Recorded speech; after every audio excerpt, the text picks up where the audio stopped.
نحمده ونصلي على رسوله الكريم أما بعد فأعوذ بالله من الشيطان الرجيم بسم الله الرحمن الرحيم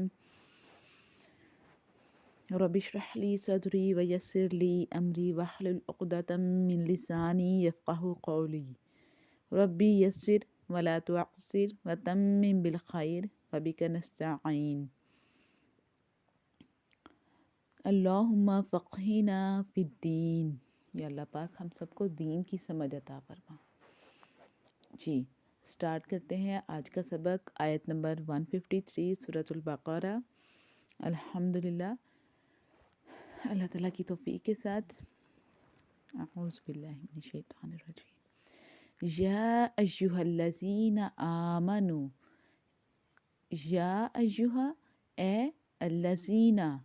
لوگوں، آمنو ایمان والوں جو کہ ایمان لائے۔ یہاں پر اللہ تعالیٰ مومنین کو مخاطب کر رہا ہے، اے لوگوں جو ایمان لائے ہیں، استعینوا تم مدد مانگو، بالصبری صبر کے ساتھ، والصلاۃ اور نماز کے ساتھ، انا بے شک اللہ مع ساتھ ہے، صابرین صبر کرنے والوں کے ساتھ ہے۔ ولا اور نہ تقولو تم کہو لیمن اسے جو یقتلو مارے جائیں فی میں سبیلی راستے میں اللہ کے، اموات مردہ، بلکہ احیاء زندہ ہے، ولیکن اور لیکن لا تشعرون تم شعور نہیں رکھتے۔ اور لنبلونکم ہم ضرور آزمائیں گے تمہیں، بشیء کچھ، من سے الخوف خوف سے، والجوع اور بھوک، ونقص اور نقصان، من سے الاموالی مال، والانفسی اور جان، والثمرات اور پھل، وبشری اور خوشخبری دیں آپ الصابرین صبر کرنے والوں کو۔ اور ہم ضرور تمہیں خوف سے آزمائیں گے، ٹھیک ہے، بھوک سے آزمائیں گے، مالوں میں نقصان دے کر آزمائیں گے، اور جان میں اور پھلوں میں، ان سب میں جو ہے وہ نقصان ہوگا، اس کے ذریعے سے آزمائے جائیں گے مومنین۔ الذین وہ لوگ، اذا جب اصابتہم مصیبت پہنچے انہیں، قالو تو وہ کیا کہتے ہیں، انا للہ ہم اللہ کے لیے ہیں، و انا اور ہم الیہ اسی کی طرف، راجعون مطلب لوٹ کر جانے والے ہیں، پلٹ کر جانے والے ہیں۔ اولئک یہی لوگ، علیہم ان پر، صلوات عنایتیں ہیں، من سے ربہم ان کے رب کی طرف سے، ورحمت اور رحمت ہے، واولئک اور یہی لوگ، ہم وہ، المہتدون ہدایت پانے والے ہیں۔ انا بے شک، صفا والمروہ من سے شعائر علامتیں ہیں، نشانات ہیں، اللہ کی، فمن پس جو حج کرے، البیت خانہ کعبہ کا، اوی اعتمرا یا عمرہ کرے، فلا جناح پس تو کوئی گناہ نہیں، کوئی حرج نہیں، علیہ اس پر، کہ یطوفا کہ وہ طواف کرے، بہما ان دونوں کا، ومن اور جو تطوع خوشی سے کرے، خیرن کوئی نیکی، فإنا تو بے شک اللہ، شاکرن قدردان ہے، علیم جاننے والا ہے۔ انا بے شک الذین جو لوگ، یکتمون چھپاتے ہیں، ما جو انزلنا ہم نے نازل کیا، من سے البینات کھلی نشانیاں، والہدا اور ہدایت، من بعد اس کے بعد، ما بیناہ ہم نے واضح کر دیا، للناس ہی لوگوں کے لیے، فی الکتاب بھی کتاب میں، واولئک اور یہی لوگ، یلعنہم لعنت کرتا ہے ان پر، اللہ ویلعنہم اور لعنت کرتے ہیں ان پر، لاعنون لعنت کرنے والے، الا الذین سوائے، الذین وہ لوگ جو، تابوا جنہوں نے توبہ کی، واصلحوا اور اصلاح کی، وبینوا اور واضح کیا، فاولئک پس یہی لوگ، اتوب میں معاف کر دیتا ہوں، میں ان کی توبہ قبول کرتا ہوں۔ اتوبو کا مطلب یہ ہوگا، اللہ تعالیٰ یہاں پہ فرما رہے ہیں، علیہم انہیں، وانا اور میں، تواب کہتے ہیں توبہ قبول کرنے والے کو، معاف کرنے والے کو، درگزر کرنے والے کو، الرحیم رحم کرنے والا۔ ان بے شک الذین جو لوگ، کفروا کافر ہوئے، وماتوا اور وہ مر گئے، وہم اور وہ، کفار کافر، اولئک یہی لوگ، علیہم ان پر، لعنت لعنت ہے اللہ کی، والملائکۃ اور فرشتے، والناس اور لوگ، اجمعین تمام،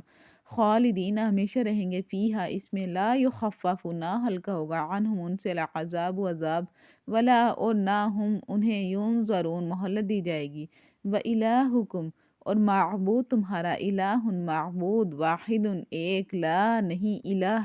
عبادت کے لائق، الا ہوا سوائے اس کے، الرحمن نہایت مہربان، الرحیم رحم کرنے والا۔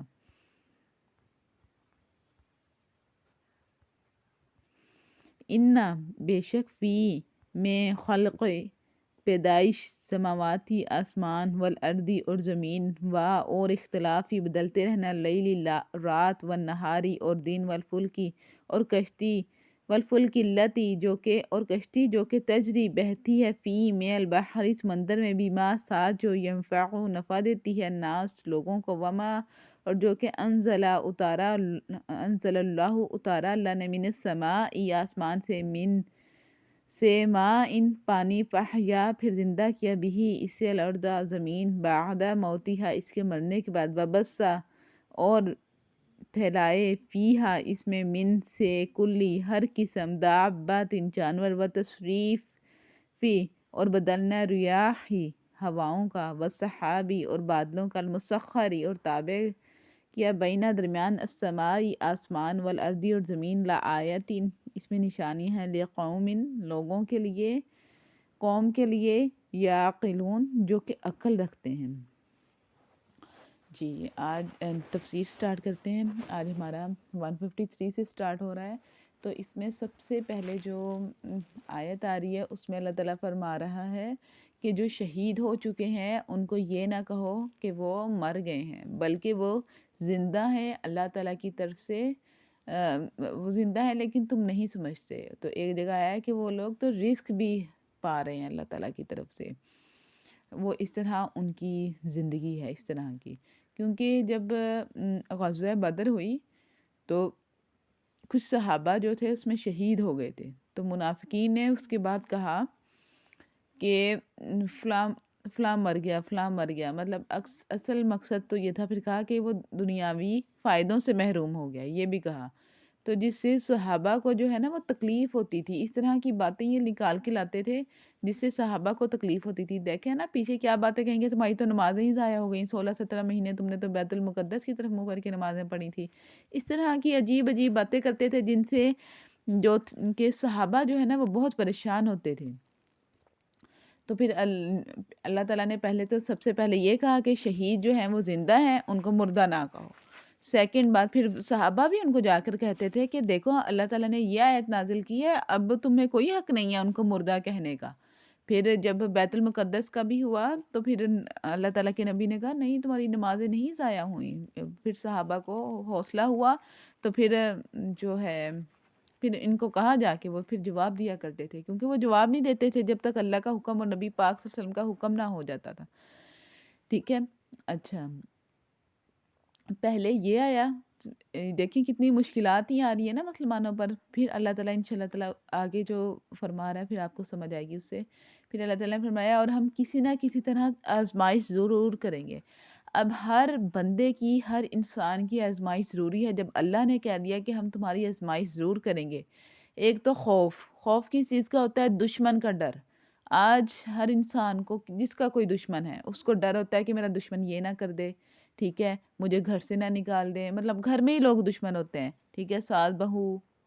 یہ مطلب کچھ سسرالی رشتے ایسے ہو جاتے ہیں، کوئی جٹھانی دیورانی کی آپس میں ایسی لڑائیاں ہو جاتی ہیں، اس کو لگتا ہے یہ مجھے خوف رہتا ہے کہ کہیں مجھے یہ یہاں سے نکال نہ دیں یا میرا مال نہ ہتھیا لیں، یہ کسی بھی چیز کا خوف رہتا ہے۔ اگر کسی کا کوئی بڑا دشمن نہیں ہے، بڑے دشمن تو ہم یہ سمجھتے ہیں نا کہ شاید کوئی بہت ہی بڑا کریمنل آئے گا وہ ہمارا شاید دشمن ہوگا، نہیں، دشمن تو انسان کے اپنے ساتھ بھی ہوتے ہیں، ٹھیک ہے، اور سب سے بڑا دشمن جو ہے وہ شیطان ہے، ٹھیک ہے، جو کہ اصل میں انسان دشمن نہیں ہوتے، انسانوں کے اندر جب شیطان آ کے ان کو راہ سے بھٹکاتا ہے تب وہ ایک دوسرے کے دشمن بن جاتے ہیں، ٹھیک ہے۔ بھوک پیاس سے، یا تو آزمائش ہوگی دشمن کے ڈر سے، ٹھیک ہے، سمجھ لیں کہ اللہ تعالیٰ آزما رہا ہے،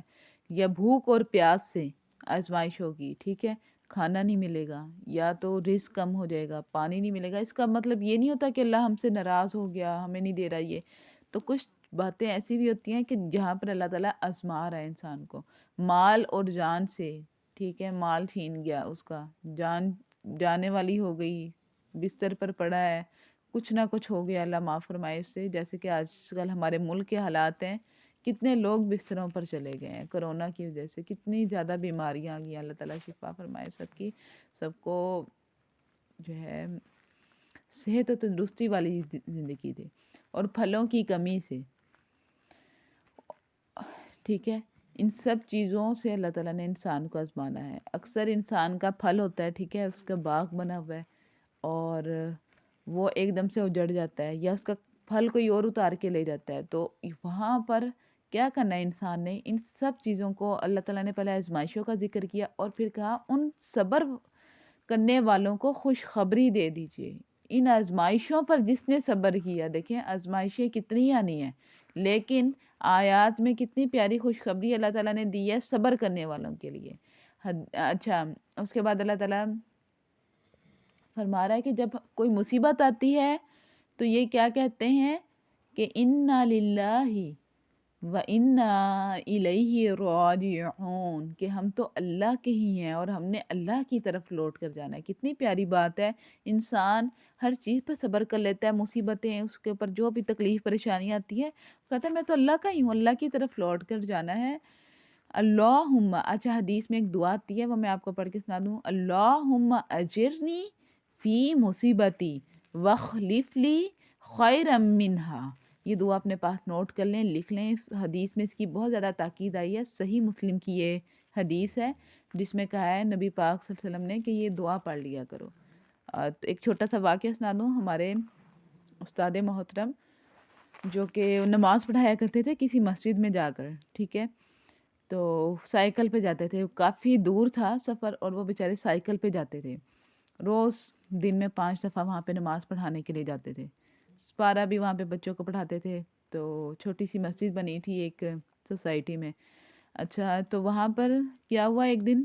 سائیکل باہر ان کا کھڑا ہوتا تھا، ایک دن وہ باہر نکلے ہیں تو ان کی سائیکل غائب ہے۔ پریشانی انسان کو ہوتی ہے نا، مصیبت ایک دم سے آئی، انہوں نے صرف پڑھا انا للہ و انا الیہ راجعون، اللہم اجرنی فی مصیبتی واخلف لی خیرا منہا۔ اب وہ واپس اپنے گھر تک پہنچے، ٹھیک ہے، جہاں پہ مدرسہ تھا وہاں تک، مدرسے کے ساتھ ان کا گھر تھا اور مسجد دور تھی بہت زیادہ، اس مسجد میں نہیں وہ پڑھاتے تھے، کسی اور مسجد میں سوسائٹی میں جا کے پڑھاتے تھے، یا تو پھر وہ لفٹ لے کے کسی بھی طرح وہ گھر پہنچے، ٹھیک ہے، پیدل تو بہت دور کا رستہ تھا، ویسے اب یاد نہیں کہ وہ پیدل آئے تھے کہ لفٹ لے کر آئے تھے، لیکن وہ آ گئے اپنے گھر صرف یہ دعا پڑھ کے آ کر۔ پھر سب اپنے سب دوستوں نے کہا کہ ہاں جی آج دیر ہو گئی آپ کو، کوئی بھی انہوں نے بات کی تو انہوں نے کہا ایسے میری سائیکل گم ہو گئی ہے، چوری ہو گئی،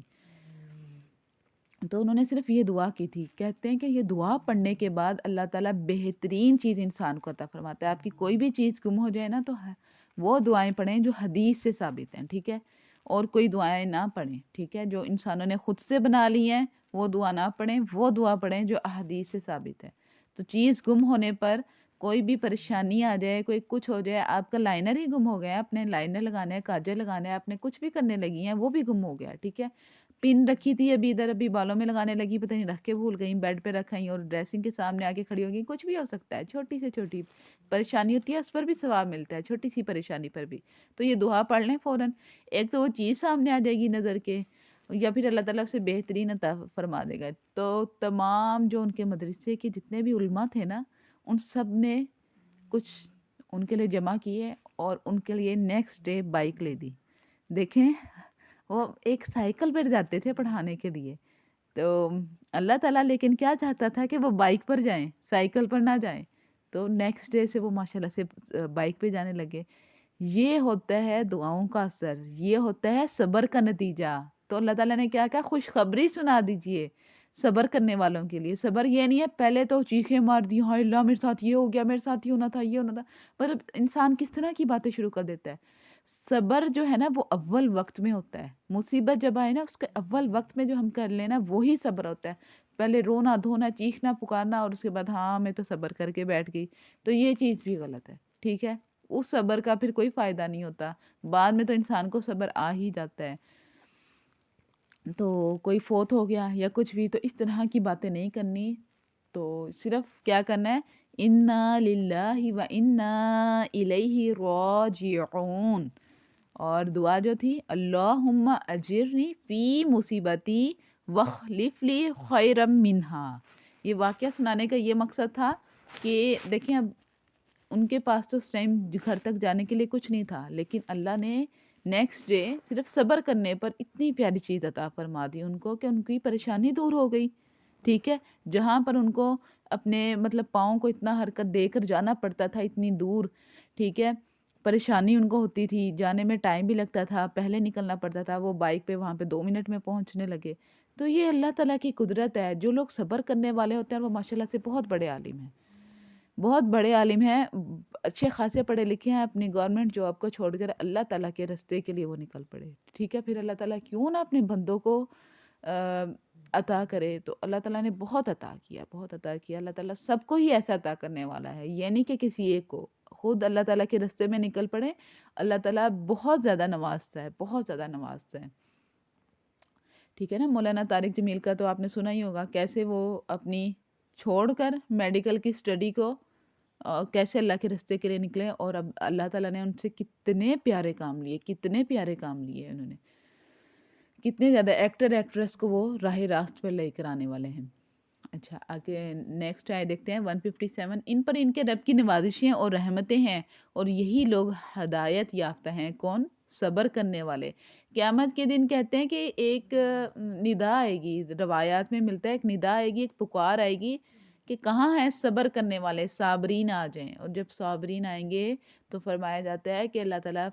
ان سے فرمائے گا کہ بغیر حساب کتاب کے جنت میں داخل ہو جاؤ۔ اب یہ صبر کرنے والوں کے لیے ہے، ٹھیک ہے، صبر میں نے آپ کو بتا دیا مصیبت کے اول وقت میں ہے، پہلے چیخنا چلانا یا پھر دوسروں سے جا کے ہمدردیاں بٹورنا وہ صبر نہیں ہوتا، ٹھیک ہے، صبر آپ نے اول وقت میں ہی کرنا ہے۔ جی آگے دیکھیں، صفا اور مروہ اللہ تعالیٰ کی نشانیوں میں سے ہیں، اس کے لیے بیت اللہ کا حج اور عمرہ کرنے والوں پر ان کا طواف کر لینے میں کوئی گناہ نہیں، اپنی خوشی سے بھلائی کرنے والوں کا اللہ قدردان ہے اور انہیں خوب جاننے والا ہے۔ اچھا صفا اور مروہ میں یہاں پر ان کا خاص ذکر کیوں آیا؟ ایک تو دیکھیں اللہ تعالیٰ سے دعا کی تھی ابراہیم علیہ السلام نے کہ ہمیں مناسک حج سکھا، مطلب حج کے طریقے ہمیں سکھا دینا، تو پھر اللہ تعالیٰ نے انشاءاللہ تعالیٰ آگے آیات میں آتی رہیں گی، تو یہاں پر دیکھیں صفا اور مروہ کا ذکر ہے۔ اچھا یہاں پر ایک اس آیت کا شان نزول میں بیان کرتی ہوں کہ جب اسلام قبول کیا صحابہ نے، تمام لوگوں نے، تو پھر اس سے پہلے بھی جب وہ حج کیا کرتے تھے تو وہ طواف کیا کرتے طواف کرتے تھے، اور مطلب صفا اور مروہ پر جا کے سعی کرتے تھے، جب طواف کرنے کے لیے حج اور عمرہ کا جاتے تھے نا تو ساتھ سعی بھی کیا کرتے تھے، تو وہاں پر نا 2 بت رکھے ہوئے تھے، کہتے ہیں کہ صفا پر جو بت رکھا ہوا تھا اس کا نام صاف تھا، الف سین الف پہ، اور مروہ پر جو بت رکھا ہوا تھا اس کا نام نائلہ تھا، یہ 2 بت رکھے ہوئے تھے، تو جب وہ صحیح کرتے تھے نا تو جب ان بتوں کے پاس پہنچتے تھے نا تو ان کو بوسہ دیتے تھے اور ان کو یا چومتے تھے یا جو کچھ بھی کرتے تھے یا ان کو ٹچ ہی کرتے تھے، کچھ ایسا کرتے تھے یہ، تو ان کے ذہن میں آیا کہ اب صفا اور مروہ پہ ہم صحیح نہیں کریں گے کیونکہ یہ تو ہم بتوں کی وجہ سے کرتے تھے، پھر یہ اللہ تعالیٰ نے آیت نازل فرمائی کہ یہ تو اللہ تعالیٰ کی نشانیوں میں سے ہیں، پھر وہ وہاں سے بت وغیرہ ہٹا دیے، ٹھیک ہے، نبی پاک صلی اللہ علیہ وسلم نے وہاں سے وہ چیزیں ہٹوا دی تھی، اور پھر فرمایا کہ بیت اللہ کا حج اور عمرہ کرنے والوں پر ان کا طواف کر لینے میں بھی کوئی گناہ نہیں ہے۔ اب اس پہ علماء کی مختلف رائے ہیں، کچھ امام کی میں آپ کو بتا دوں، کچھ امام فرماتے ہیں، امام احمد جو ہیں وہ اس کو سنت کہتے ہیں، اور امام شافعی اس کو فرض کہتے ہیں، اور امام ابو حنیفہ اس کو واجب کہتے ہیں، تو کہ اگر جو یہ چھوڑ دے سعی، یعنی کہ اپنا یہ کوئی مناسک اس کا رہ جائے تو اس کو ایک بکری پھر وہ جو ہے اللہ کے راستے میں دینی پڑتی ہے، کیونکہ اس نے ایک رکن جو ہے وہ چھوڑ دیا، تو اس لیے صفا اور مروہ پر صحیح کرنا ہے لازمی۔ تو صحابہ نے کہا تھا کہ شاید یہ ضروری نہیں ہے صحیح کرنا کیونکہ ہم تو بتوں کی وجہ سے کرتے تھے، پھر حضرت عائشہ رضی اللہ تعالیٰ نے جب ان کے علم میں یہ بات آئی تھی تو انہوں نے فرمایا تھا اگر اس کا یہ مطلب ہوتا تو پھر اللہ یوں فرماتا فلا جناح علیہ ان لا یطوف بہما، کہ اگر ان کا طواف نہ کرے تو کوئی گناہ نہیں۔ اب یہاں پر اللہ تعالیٰ نے فرمایا کہ جو اس کا طواف کر لے تو اس پر کوئی گناہ نہیں ہے، مطلب پہلے وہ یہ سمجھتے تھے نا کہ شاید گناہ ہو جائے گا، ہم سے کہ اگر ہم نے یہ کر لیا تو پھر یہ چیز دور کی اللہ تعالیٰ نے، تو پھر آج تک الحمدللہ وہاں پر صحیح کی جاتی ہے۔ صحیح کہتے ہیں دوڑنے کو، کوشش کرنے کو کہتے ہیں، تو وہاں پر دوڑ کر چل کر جایا جاتا ہے، جس کا آغاز جو ہے وہ صفا پہاڑی سے ہوتا ہے اور خاتمہ جو ہے وہ مروہ پہاڑی پر ہوتا ہے، ٹھیک ہے۔ اچھا، اور پھر آگے اللہ تعالیٰ نے کتنی پیاری بات کی، اپنی خوشی سے بھلائی کرنے والوں کا اللہ قدردار ہیں اور انہیں خوب جاننے والا ہے۔ اب انسان جتنی بھی نیکیاں کرے نا، یہاں پر تو ترجمے میں بھلائی کا ذکر آتا ہے، لیکن جب آیت پڑھتے ہیں تو اسے ظاہر ہوتا ہے خیرن، بھلائی، نیکی، ٹھیک ہے۔ تو جو بھی نیکیاں کرے گا اللہ کی رضا کے لیے، اور اب خوشی سے جو بھی ہم نیکی کریں، یہ نہیں کہ بھائی بس اب کرنی ہی ہے مجھے اٹھ کر، یا لوگوں کو دکھانا ہے یا کچھ بھی، پھر اس کا کوئی نیکی کا فائدہ نہیں ہوتا۔ لیکن اپنی خوشی سے اللہ کی رضا کے لیے اٹھ کر ہم کوئی بھی نیکی کریں تو اللہ تعالیٰ سب سے بڑا قدردان ہے، ٹھیک ہے، اور خوب جاننے والا ہے۔ ان الذین، جو لوگ یکتمون چھپاتے ہیں، ما انزلنا، جو کہ ہم نے نازل کیا، من البشینات، ٹھیک ہے، والہدا من بعدی، ٹھیک ہے، اس میں ہے کہ جو لوگ ہماری اتاری ہوئی دلیلوں اور ہدایت کو چھپاتے ہیں، باوجود یہ کہ ہم اسے اپنی کتاب میں لوگوں کے لیے بیان کر چکے ہیں، ان لوگوں پر اللہ کی اور تمام لعنت کرنے والوں کی لعنت ہے۔ اچھا، ایک تو اس میں آتا ہے کہ اہل کتاب جو ہے کہ وہ چھپاتے تھے، ٹھیک ہے، ایک چیز تو یہ آ گئی کہ اس کا تفسیر یہ ہو سکتی ہے کہ اہل کتاب وہ چھپاتے تھے نبی پاک صلی اللہ علیہ وسلم کا نبی ہونا اور قرآن پاک کا سچی کتاب ہونا، وہ چھپاتے تھے۔ ایک چیز تو یہ آ گئی۔ دوسرا اس میں ہمارے لیے بھی سبق ہے کہ اللہ تعالیٰ نے قرآن پاک میں جو نازل کیا، ٹھیک ہے، علماء کو ان کے بارے میں معلوم ہے اور باقی لوگوں کو بھی پتہ چل گیا، لیکن وہ ان سے چھپا رہے ہیں جن کو نہیں معلوم، تو یہ بہت بڑا جرم ہے اللہ تعالیٰ کے نزدیک۔ تو اللہ تعالیٰ دیکھیں کتنی بڑی بات ہے کہ ان پر لعنت ہوتی ہے اللہ تعالیٰ کی، اور لعنت کرنے والے کوئی لاعنون سے مراد ایک حدیث میں یہ بھی لیا گیا ہے کہ تمام چرند پرند حیوانات سب کی لعنت ہوتی ہے اس پر، تو اللہ تعالیٰ اسے معاف فرمائے۔ ایک حدیث ہے، میں آپ کو پڑھ کے سنا دوں، ابو داؤد کی حدیث ہے، یہ بھی بک کا نام ہے، سنن ترمذی، سنن نبی داؤد، یہ کتابیں ہیں حدیث کی۔ اس میں نبی پاک صلی اللہ علیہ وسلم فرما رہے ہیں، جس سے کوئی ایسی بات پوچھی گئی جس کا اس کو علم تھا اور اس نے اسے چھپایا، تو قیامت والے دن آگ کی لگام کہتے ہیں نا، وہ گھوڑے کی ڈالی جاتی ہے، اکثر آپ نے دیکھی ہوگی، تو آگ کی وہ بنی ہوئی انسان کے منہ میں ڈال دی جائے گی، ٹھیک ہے۔ پھر وہ اس میں یہ نہیں کہا گیا کہ کافر کے منہ میں ڈالی جائے گی، وہ مسلمان بھی جو چھپائے گا نا تو اس کے منہ میں بھی ڈالی جائے گی۔ تو علم جو ہے، جس چیز کا ہمیں علم ہو تو ہمیں چاہیے کہ لازمی دوسروں کو بتا دیں۔ اب دیکھیں اکثر عورتیں بات پر تم پر لعنت اس طرح کی باتیں کرتی ہیں، تو یہ غلط ہے۔ کہتے ہیں کہ لعنت، علماء فرماتے ہیں، مفسرین فرماتے ہیں کہ لعنت تو اس پر ہوتی ہے کہ جس کا خاتمہ کفر پر ہو، اور لعنت کا کیا مطلب ہے؟ تو اللہ کی رحمت سے دور ہو گیا۔ اکثر لوگ اپنے بچوں کو بھی کہہ دیتے ہیں توبہ استغفر اللہ استغفر اللہ، اللہ تعالیٰ اسے معاف فرمائے، اور یہ غلط ہے، ٹھیک ہے، بالکل بھی نہیں کہنا چاہیے لعنت کا لفظ۔ تو صرف لعنت اس پر ہی ہو سکتی ہے جو کہ کافر مر جائیں، ٹھیک ہے۔ آگے اللہ تعالیٰ فرما رہے ہیں، دیکھیں، یقیناً جو کفار اپنے کفر میں ہی مر جائیں ان پر اللہ تعالیٰ کی، فرشتوں کی اور تمام لوگوں کی لعنت ہے۔ دیکھیں، ایک تو لعنت ان پر ہے اور دوسری لعنت ان پر جو کہ ہدایت کو چھپا رہے ہیں، کتاب کو چھپا رہے ہیں۔ پھر لیکن اللہ تعالیٰ نے ان کے لیے کہا، مسلمانوں کے لیے اب بات ہو رہی تھی نا 159 میں مسلمانوں کے لیے اللہ تعالیٰ بات کر رہا تھا نا کہ جو چھپا رہے ہیں، تو آگے پھر اللہ تعالیٰ نے ان کے بارے میں فرمایا، مگر وہ لوگ جو توبہ کر لیں، ٹھیک ہے، اسی لیے توبہ استغفر اللہ کا لفظ میں نے فوراً کہا، جب بھی توبہ کی بات آئے تو فوراً توبہ کیا کریں گے، اللہ پاک میری گناہوں سے، تمام بری عادتوں سے توبہ استغفر اللہ پڑھ لیں ایک دفعہ۔ مگر وہ لوگ جو توبہ کر لیں اور اصلاح کر لیں، اس کے بعد اپنی اصلاح بھی کرنا ضروری ہے، اور بیان کر دیں تو میں ان کی توبہ قبول کر لیتا ہوں۔ اگر کوئی علم، کوئی بات آپ کو پتہ تھی، آپ نے دوسرے سے چھپائی ہے، تو پہلے تو توبہ کریں اور اصلاح کریں، اور اس کے بعد اس بات کو ان کو تک جا کے پہنچا دیں کہ یہ چیز غلط ہے اور یہ چیز ٹھیک ہے۔ ان کی توبہ قبول کر لیتا ہوں، اور میں توبہ قبول کرنے والا اور رحم کرنے والا ہوں، ٹھیک ہے۔ لیکن پھر اللہ تعالیٰ نے آگے پھر کفار کے متعلق فرمایا کہ جو اپنے کفر پہ ہی مر جائیں ان پہ اللہ تعالیٰ کی، فرشتوں کی اور تمام لوگوں کی لعنت ہے۔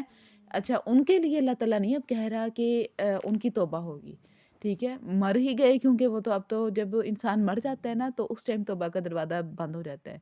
توبہ کا دروازہ ہمیشہ کے لیے کھلا ہے، لیکن جب انسان کو موت کے فرشتے نظر آ جائیں تب اس کے لیے توبہ کا دروازہ بند ہو جاتا ہے. اور جب سورج، حدیث میں آتا ہے جب سورج جو ہے وہ مغرب سے طلوع ہوگا تو اس دن توبہ کا دروازہ بند ہو جائے گا. اس سے پہلے ہمارے لیے الحمدللہ موقع ہے کہ ہم دنیا میں توبہ کر لیں. ٹھیک ہے، اب دیکھیں، اب بڑے سے بڑے گناہ کرنے والے پہ بھی ہم لعنت نہیں کر سکتے. ٹھیک ہے، اپنی اولاد پر یا دوسرے لوگوں سے یا اپنے جاننے والوں پر، اپنے رشتہ داروں پر، ان پر لعنت کرنا تو بالکل بھی جائز نہیں ہے. ٹھیک ہے، تو ٹھیک ہے، ایک چیز تو یہ، اچھا ان کفار کے بارے میں اللہ تعالیٰ فرما رہا ہے نہ ان سے عذاب ہلکا کیا جائے گا اور نہ انہیں ڈھیل دی جائے گی. یہ قیامت کے دن کی بات ہے. تم سب کا معبود ایک ہی معبود ہے اور اس کے سوا کوئی معبود برحق نہیں، وہ بہت رحم کرنے والا اور مہربان ہے. اب یہاں پر کیا کون سا عقیدہ بیان کیا جا رہا ہے؟ عقیدہ توحید. کہ مشرکین مکہ جو تھے نا ان کی سمجھ میں نہیں آتا تھا. ٹھیک ہے، توحید ان کی سمجھ میں نہیں آ رہی تھی. وہ تو شرک میں اتنا زیادہ مبتلا تھے نا کہ ان کو مشرکین کہا جاتا ہے. مشرکین، شرک کرنے والے، مشرکین مکہ، کفار مکہ، اسی طرح ان کو بار بار خطاب کیا گیا ہے ہر جگہ. تو پھر اللہ تعالیٰ فرما رہا ہے، سورہ صاد ہے، اس میں آیت ہے، آیت نمبر 5، کیا اس نے اتنے معبودوں کی جگہ ایک ہی معبود بنا دیا؟ یہ تو بڑی عجیب بات ہے. یہ مشرکین مکہ کہتے تھے کیا اس نے اتنے معبودوں کی جگہ صرف ایک ہی بنا دیا؟ ان کو تو تھا نا کہ یہ بت رکھے ہوئے تھے کہ یہ ہمارے بہت زیادہ بت ہیں. اس سے جا کے وہ آندھی وہ آندھی کہہ رہی ہوں، اس سے جا کے وہ کہتے ہیں کہ بارش ہو جاؤ. دوسرے کے پاس جاتے ہیں، جا کے کہتے ہیں کہ ہمارے کاروبار میں نفع ہو جائے. تیسرے کے پاس جا کے کہتے ہیں کہ ہمارا رزق دے دے. چوتھے کے پاس جا کے کچھ کہہ رہے تھے، پانچویں کے پاس جا کے کچھ کہہ رہے تھے. نعوذ باللہ، اللہ تعالیٰ معاف فرمائے اس سے. تو بس استغفر اللہ. تو پھر اس کے بدلے میں جب اللہ تعالیٰ نے یہ آیت نازل کی کہ تم سب کا معبود ایک ہی ہے، اس کے سوا کوئی معبود نہیں، تو پھر اس ٹائم پھر انہوں نے آگے کہا کہ اللہ تعالیٰ نے اتنے معبودوں کی جگہ صرف ایک ہی معبود بنا دیا. مانتے اللہ کو بھی تھے، ٹھیک ہے، لیکن وہ کہتے تھے ان بتوں کو بھی ماننا ہے. تو یہ چیز غلط ہے. یہ بات ان کو عجیب لگتی تھی، ان کے لیے ناقابل فہم تھی، ان کو سمجھ نہ آنے والی تھی. ٹھیک ہے، آگے دیکھیں، بہت ہی جامع آیت ہے جو آگے آ رہی ہے. اس میں اللہ تعالیٰ نے اتنی چیزیں بیان فرما دی، اتنی زیادہ چیزیں کہ ہم جو ہے اندازہ بھی نہیں کر سکتے. کتنے لوگ جو ہے نا آج اس آیت کو پڑھ کر مسلمان ہوئے ہیں. یہود و نصارہ، سائنسدان بہت زیادہ پڑھ کے اس کو مسلمان ہوئے ہیں. کیا ہے آیت کے الفاظ؟ ترجمہ دیکھیں، آیت نمبر 164،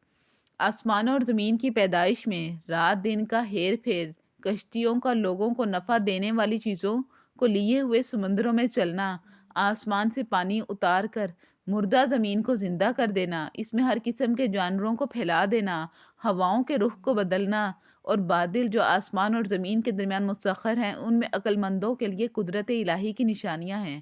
دیکھیں کتنی پیاری بات یہاں پہ بیان ہو رہی ہے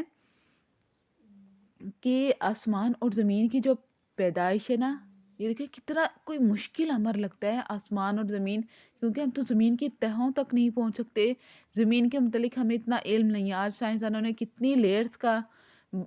کے بارے میں پتہ چلایا، اور یہ 1400 سال پہلے کر رہے ہیں. پھر جب انہوں نے قرآن پاک کو پڑھا، اس کو کھولا، اس کو سمجھا، اور اس کے لیے اکثر کہتے ہیں کہ سائنسدان، ان کی لینگویج عربک نہیں ہے، انہوں نے عربک سیکھی اور اس کے بعد قرآن مجید کو سمجھا. ویسے تو ترجمہ بھی ہے ان سب کے پاس، ٹھیک ہے، ٹرانسلیشن ان کے پاس انگلش میں مل جاتی ہے، لیکن اگر عربک سیکھ کر قرآن پاک کو پڑھا جائے نا تو قرآن پاک کی پھر اصل سمجھ آتی ہے. تو آسمانوں اور زمین کی پیدائش، ٹھیک ہے، اگر وہ سیکھ سکتے ہیں غیر مسلم ہو کر، تو ہم تو مسلم ہیں، تو ہمیں تو لازمی سیکھنی چاہیے. عربک ہم سیکھیں اتنی کہ ہم جو ہے وہ اس سے قرآن پاک کو سمجھ سکیں. رٹا لگانا مقصد نہیں ہوتا، مقصد اس کو سمجھنا ہے. ٹھیک ہے، دیکھیں آسمان اور زمین کی پیدائش ایک تو بہت ہی مشکل امر ہے، تو وہ جو اللہ تعالیٰ نے انجام دیا، ٹھیک ہے، اللہ تعالیٰ کی نشانی ہے آسمان اور زمین کی پیدائش. رات اور دن کا آنا جانا، دیکھیں کیسے اللہ تعالیٰ دن دے دیتا ہے کہ انسان اپنے کاروبار میں لگ جاتا ہے، رات دے دیتا ہے کہ اس کے لیے آرام انسان کے لیے آرام کا سما ہوتا ہے کہ وہ ایزیلی اپنا آرام کر سکے، کہ شور بھی نہیں ہوتا اس ٹائم، اتنی روشنی بھی نہیں ہوتی۔ تو آج خود سائنسدان کہتے ہیں کہ یہ رات اللہ تعالیٰ نے آرام کے لیے بنائی ہے، اور وہ کیا کرتے ہیں 7-8 بجے اپنے آرام سے سو جاتے ہیں، اور صبح کو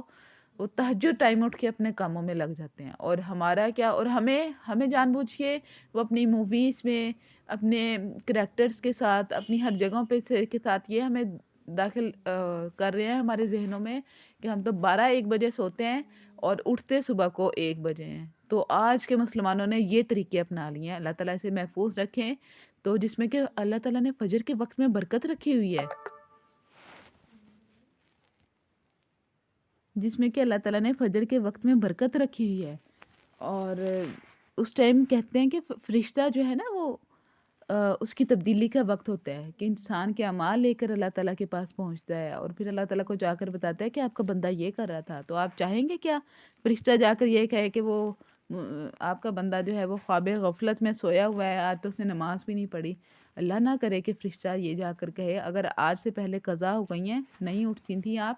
تو کوشش کریں کہ آپ لازمی فجر کے لیے اٹھیں اور فجر ضرور ادا کریں، ٹھیک ہے؟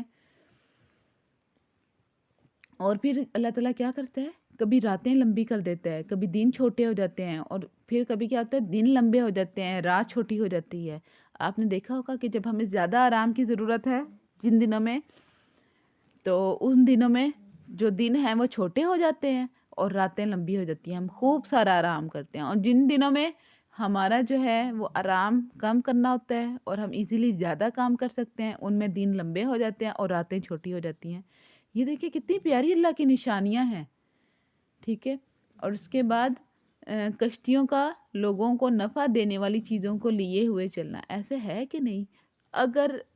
ایک صورت میں ہے، آگے آئے گا انشاءاللہ تعالیٰ،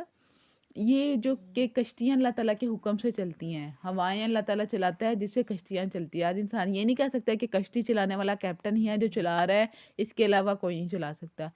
بالکل اللہ تعالیٰ نے سبب اس کو بنایا، لیکن چلانے والا خود اللہ تعالیٰ ہے، ٹھیک ہے؟ اگر اللہ تعالیٰ کا حکم ہو تو یہ ایک جگہ کھڑی ہو جائیں، ٹھیک ہے، چلیں ہی نہ، یا ڈوب جائیں، سمندر کے اندر چلی جائیں، لیکن اتنے بڑے بڑے جہاز وہاں پر سفر کرتے ہیں کہ اس میں لاکھوں کی تعداد میں کاریں رکھی ہوتی ہیں لوگوں نے، ٹھیک ہے، اتنا سامان جاتا ہے اس میں۔ اور پہلے لوگ تو حج کرنے بھی اس پر جایا کرتے تھے، یہ بحری جہازوں پر، دوسرے جہاز جب نہیں تھے، ٹھیک ہے۔ اچھا، اس کے بعد اللہ تعالیٰ فرما رہا ہے کہ آسمان سے پانی اتار کر مردہ زمین کو زندہ کر دینا۔ کتنی پیاری بات ہے کہ آسمان سے اللہ تعالیٰ نے پانی اتارا، اس کے بعد زمین کو شاداب کر دیا، ٹھیک ہے۔ مردہ تھی نا، کہ اکثر بیج جو دیکھیں آپ، بیج مردہ ہوتا ہے، ٹھیک ہے، اس میں سے اللہ تعالیٰ زندگی پیدا کرتا ہے، پودا نکل آتا ہے جو کہ باقاعدہ سانس لے رہا ہوتا ہے، ٹھیک ہے، پڑھا ہے نا، کاربن ڈائی آکسائڈ اور آکسیجن کا جو عمل کتنا زیادہ ہے۔ پھر کہتے ہیں کہ گھروں میں پودے رکھے جائیں تاکہ ہوا جو ہے وہ صاف ستھری رہے۔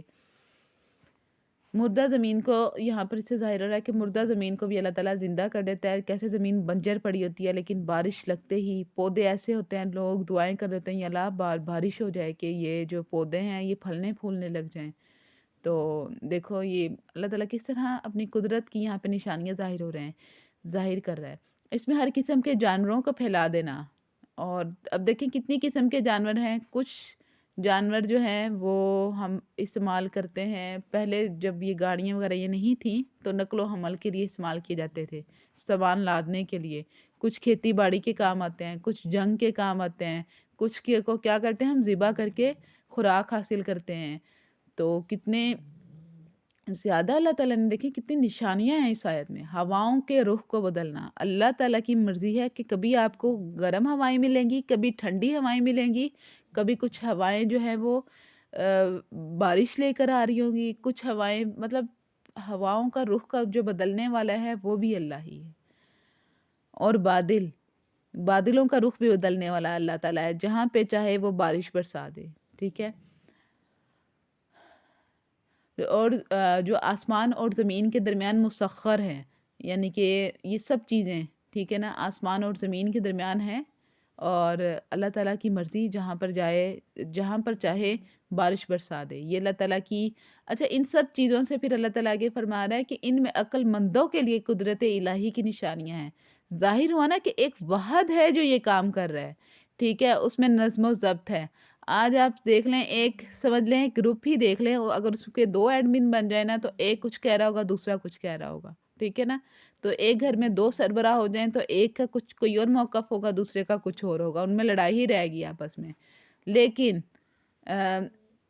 جو اللہ تعالیٰ ہے نا واحد ہے، اگر اس سے ظاہر ہوتا ہے تو لوگ خود کہتے ہیں، ٹھیک ہے، سائنسدان آج خود کہتے ہیں کہ کوئی واحد ہی ہے جو ان چیزوں کو چلا رہا ہے، کیونکہ اگر کوئی 2 ہوتے تو کیا ہوتا، ان میں نظم و ضبط نہ ہوتا، ٹھیک ہے۔ تو اس وجہ سے اب بتائیں کہاں کی ہماری عقل مندی ہے کہ ہم اللہ تعالیٰ کو چھوڑ کر کسی اور کو معبود بنائیں،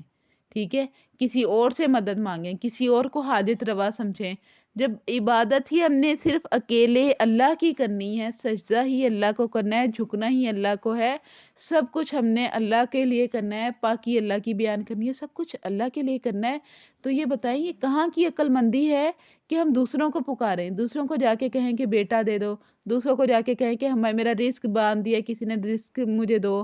میرے کاروبار پہ جادو کر دیا، میرے گھر پہ جادو کر دیا ہے، میری مدد کرو، دوسروں کو جا کر کیوں کہہ رہے ہیں آج؟ یہ سمجھیں یہاں سے سب کچھ کرنے والا تو اللہ ہے، ٹھیک ہے۔ یہ جتنے بھی جا کے جن سے مدد مانگ رہے ہیں، کیا وہ ان میں سے ایک بھی کام کر سکتے ہیں جو اس آیت میں بیان ہوئے ہیں؟ جب وہ نہیں کر سکتے تو اللہ سے مانگو، اللہ سے مانگو، ٹھیک ہے، اللہ تعالیٰ سے مانگو۔ اللہ تعالیٰ خود فرماتا ہے مجھ سے مانگو میں دوں گا، ٹھیک ہے۔ اللہ تعالیٰ نے یہ نہیں کہا کہ فلاں کا وسیلہ درمیان میں ڈالو، فلاں سے جا کے دعا کرو پھر میں دوں گا، کہیں پر ہے حدیث میں، ٹھیک ہے، کہیں پر ہے آیات میں، کہیں بھی نہیں ہے۔ صرف ہم نے مانگنا جو ہے صرف اللہ تعالیٰ سے ہے،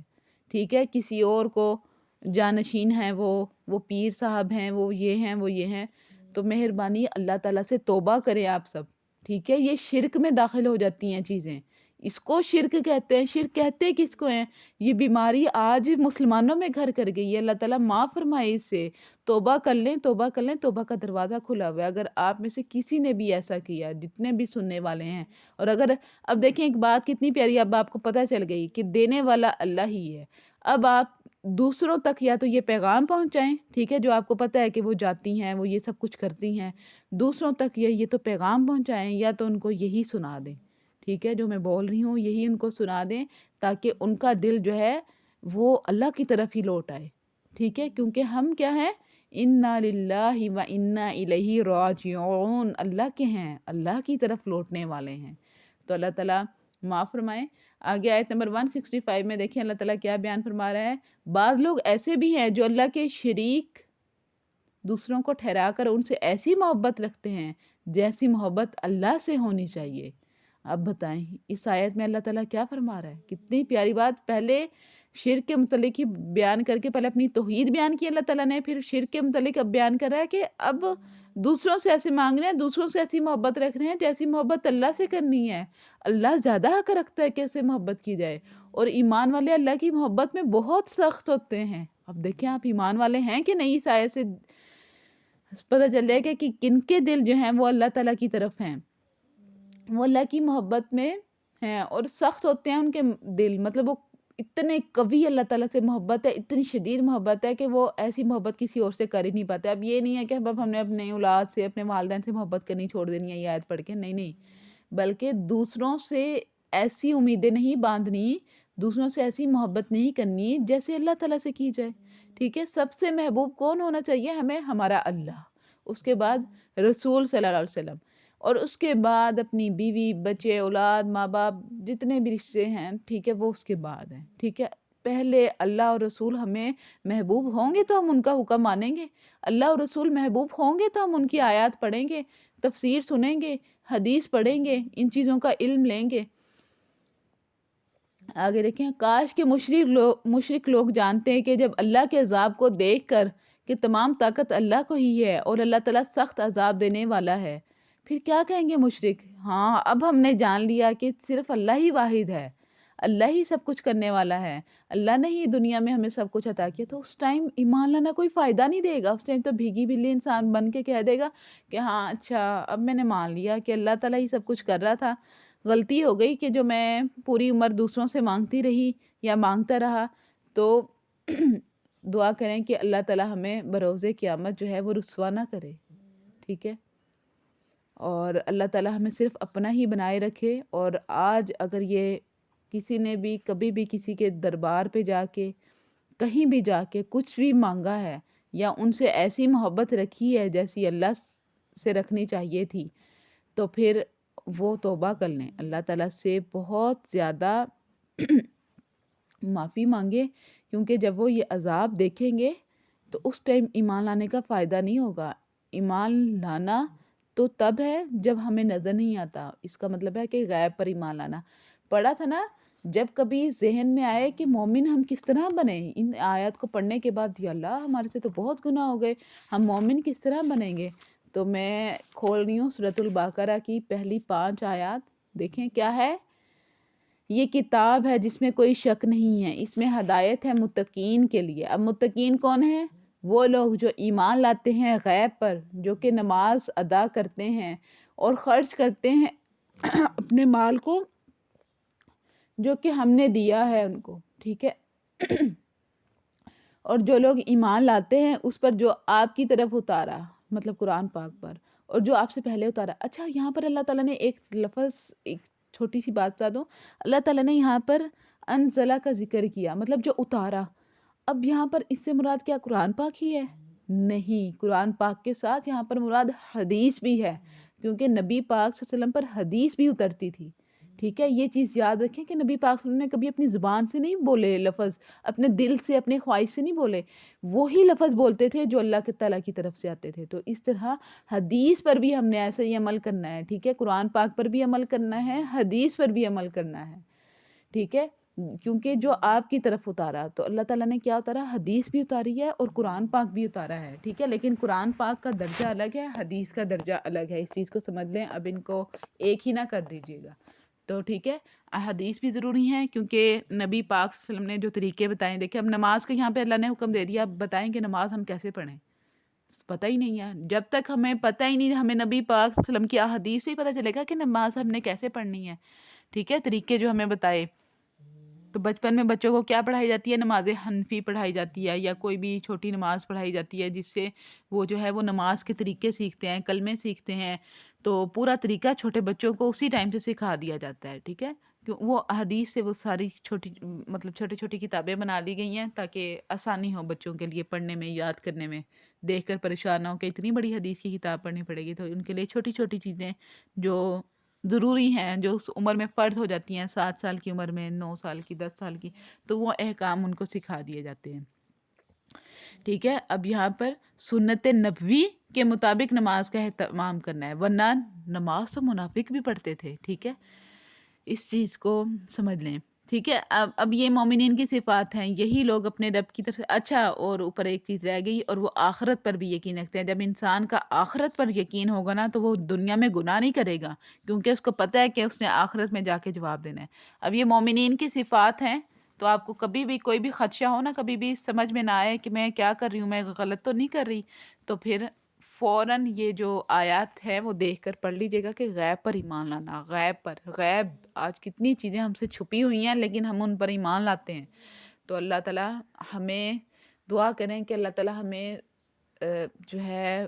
ہمارا عقیدہ توحید جو ہے نا اس کو اور پختہ کرے، اور ہمیں شرک سے باز رکھے، اللہ نہ کرے ہم شرک کرنے والوں سے ہوں، کیونکہ اللہ تعالیٰ تمام گناہ انسان کے معاف فرما دیتا ہے، کہ شرک نہیں معاف ہوتا۔ تو توبہ کر لیں، آج اللہ تعالیٰ سے معافی مانگ لیں، دوبارہ نئے مسلمان بن جائیں، ٹھیک ہے، کیونکہ وہ پھر وہ دائرہ اسلام سے خارج ہو جاتا ہے نا انسان، شرک کرنے والا، دوبارہ وہ جو ہے نا کلمہ شہادت پڑھ لیا کریں، کبھی بھی اپنا کوئی بھی گناہ یاد آئے تو کلمہ شہادت پڑھ لیا کریں کہ یا اللہ پاک آج میں نئے سرے سے دوبارہ مسلمان ہوتی ہوں اور اس گناہ سے میں توبہ کرتی ہوں، توبہ کریں، ٹھیک ہے۔ کیا پڑھا؟ توبہ کرنی ہے، اپنی اصلاح کرنی ہے، اللہ تعالیٰ کی وحدانیت پر ایمان رکھنا ہے، اور اپنے پاس جو علم ہے وہ چھپانا نہیں ہے، وہ دوسرے لوگوں کو دینا ہے، ٹھیک ہے، سب تک بات پہنچانی ہے، چیز کا آپ لوگوں کو علم ہوتا جا رہا ہے، آپ سیکھتے جا رہے ہیں۔ اچھا یہ باتیں نا میں نہیں کر رہی، یہ سب باتیں جو ہیں وہ میں نہیں کر رہی، میں تو قرآن پاک سے دیکھ کر آپ کو بتا رہی ہوں کہ اللہ تعالیٰ نے ہمیں یہ کرنے کو کہا ہے، ٹھیک ہے، ہمیں شرک سے بات رہنے کو کہا ہے۔ شہید کو جو ہے وہ مردہ نہیں کہنا، مطلب یہ کہہ سکتے ہیں کہ اب اس کا مطلب یہ نہیں ہے کہ ہم یہ نہیں کہہ سکتے کہ وہ مر گئے ہیں یا کچھ بھی کہہ سکتے ہیں، ٹھیک ہے، لیکن اس طرح مردہ نہیں سمجھنا جیسے منافقین نے، کفار نے اس ٹائم سمجھا تھا، ٹھیک ہے، ویسے نہیں سمجھنا۔ صحابہ کا بھی احترام کرنا ہے، ٹھیک ہے، اور کیونکہ دیکھیں وہ تو اصل میں اسٹوڈنٹ تھے نا نبی پاک صلی اللہ علیہ وسلم کے، ہم تک تو صحابہ کے ذریعے ہی پہنچا، ٹھیک ہے، پہلے اللہ تعالیٰ نے نبی بھیجے، ٹھیک ہے، نبی نے ساری تعلیم کن کو دی؟ صحابہ کو دی، ٹھیک ہے، نبی صلی اللہ علیہ وسلم کے بعد پھر صحابہ جو ہے وہ تمام دنیا کے استاد بن گئے، ٹھیک ہے، لوگوں کو سکھانے کے لیے مختلف علاقوں میں گئے، کتنی محنتیں کی صرف ہمارے لیے، صرف اس وجہ سے کہتے ابو ہریرہ رضی اللہ تعالیٰ فرماتے ہیں کہ جو آیت ابھی میں نے آپ لوگوں کے سامنے پڑھی تھی نا کہ علم والی، کہ چھپانا نہیں ہے علم لوگوں سے، کہتے کہ اگر مجھے یہ آیت کی وجہ سے میں تمام احادیث بیان کرتا ہوں، سب سے زیادہ احادیث جو ہیں وہ حضرت ابو ہریرہ رضی اللہ تعالیٰ سے مروی ہیں، انہوں نے روایت کی ہوئی ہیں، وہ صحابی رسول ہیں، تو کہتے کہ اگر یہ آیت نہ ہوتی نا تو میں کچھ بھی نہ حدیث بیان ہی نہ کرتا، وہ خاموش ہی رہتے، ٹھیک ہے، لیکن انہوں نے یہ اس آیت کو جاننے کے بعد تمام احادیث بیان کی، تمام کی تمام، ٹھیک ہے، اور ان کا حافظہ پہلے بہت کمزور تھا، ان کو چیزیں نہیں یاد رہتی تھی، پھر انہوں نے اس کی نبی پاک صلی اللہ علیہ وسلم سے کہا کہ میرے لیے دعا کریں کہ مجھے تو کچھ نہیں یاد رہتا، پھر نبی پاک صلی اللہ علیہ وسلم نے ان سے کہا تھا کہ اپنی چادر پھیلاؤ، پھر آپ نے چادر میں مطلب ہاتھ کے اشارے سے ایسے لگا کہ جیسے کوئی چیز ڈالی ہے، ہاتھ میں کچھ نہیں تھا لیکن ایسے لگا کچھ چیز ڈالی ہے، تو فرمایا تھا کہ اب اس کو اپنے سینے سے لگا لو، پھر انہوں نے اپنی چادر کو ویسے ہی رول کر کے جلدی سے اپنے سینے سے لگایا کہ اس میں جیسے چادر میں ہم کوئی چیز لیتے ہیں نا، لینے کے بعد اس کو فوراً چھپا لیتے ہیں، اس طرح انہوں نے چھپا کے فوراً اپنے سینے سے لگایا،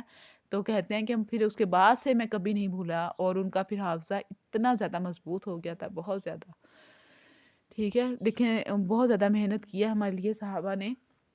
تو ہم نے حدیث کو بھی سمجھنا ہے اور قرآن پاک کو بھی سمجھنا ہے، اللہ تعالیٰ اس کا فہم عطا فرمائے، اور بہت خوشی ہوتی ہے آپ لوگوں کی باتیں سن کر سمجھ کر، جب آپ لوگ کہتے ہیں کہ ہم نے اسے اتنا سیکھا، ہمیں یہ معلوم نہیں تھا، ہمیں یہ نئی بات پتہ چلی، تو اللہ تعالیٰ آپ سب کو ثابت قدم رکھے، اور پہلے پارے کی جو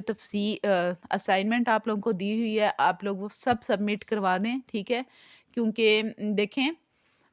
آپ کے پاس ایسے بھی ہے ٹائم، لیکن دیکھیں اگر آپ پہلے پارے کی اسائنمنٹ حل کر لیتے ہیں نا تو آپ کے پاس اس میں 20 سوال ہیں، تو 20 کے 20 سوال جب آپ کو لکھیں گے نا تو آپ کے پاس پہلے پارے کی تفسیر، اگر آپ نے نوٹس نہیں بنائے یا کچھ بھی نہیں کیا تو آپ کے پاس پورے کے پورے وہ نوٹس بن جائیں گے، اور یہ آپ مختلف کتابوں سے، ٹھیک ہے، مختلف کتابوں سے یا پھر لیکچر سن کر، دیکھ کر وہاں سے یہ لکھ سکتے ہیں، لازمی نہیں ہے کہ آپ نے زبانی ہی حل کرنی ہے، زبانی تو یہ چیزیں نہیں بھی یاد رہتی، ٹھیک ہے،